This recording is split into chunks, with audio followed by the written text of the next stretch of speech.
Greenwich, Connecticut is one of America's wealthiest communities.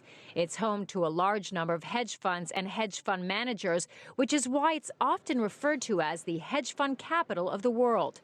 But that world is going through massive change as investors question the wisdom of giving money to an industry that charges the highest fees among asset managers, traditionally 2% upfront plus a 20% fee on gains. Obviously, the fees are ridiculously high, and so many observers recognize that, even while there's lots of investors who pay those fees. So change is slow, but change does appear to be coming. What's driving the change? Weak performance. Globally, the average hedge fund was up 1.3% in the first half of this year. By contrast, the S&P 500 gained twice as much. Even the most prestigious hedge funds like Bill Ackman's Pershing Square Capital and Bridgewater Associates are feeling the pinch. Both of their marquee funds are down substantially this year. Financial expert Daniel Alpert says part of the problem is the global economy. Macro situation is impossible to read today, right? I mean, who would have thought Brexit and all the other things that are going on?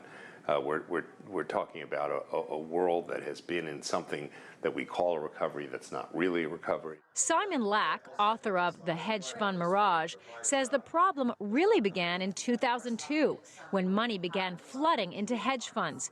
He says the industry got too big and everyone began chasing the same trade. So hedge funds over the years have moved away from what they did traditionally to take more macro bets, to invest in bigger stocks, to do more activist investing, and there's only so many of those opportunities out there. Lack's research shows that from 1998 to 2013, the vast majority of the returns on hedge funds went to hedge fund managers, with investors only getting a small slice of the pie.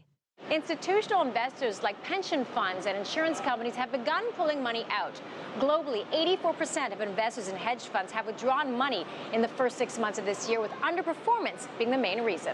The best hedge fund managers will evolve, because it's still true that some of the smartest people in investing run hedge funds because that's where you make the most money. But it's clearly going to be even more difficult for new people to be up and coming and to be really successful.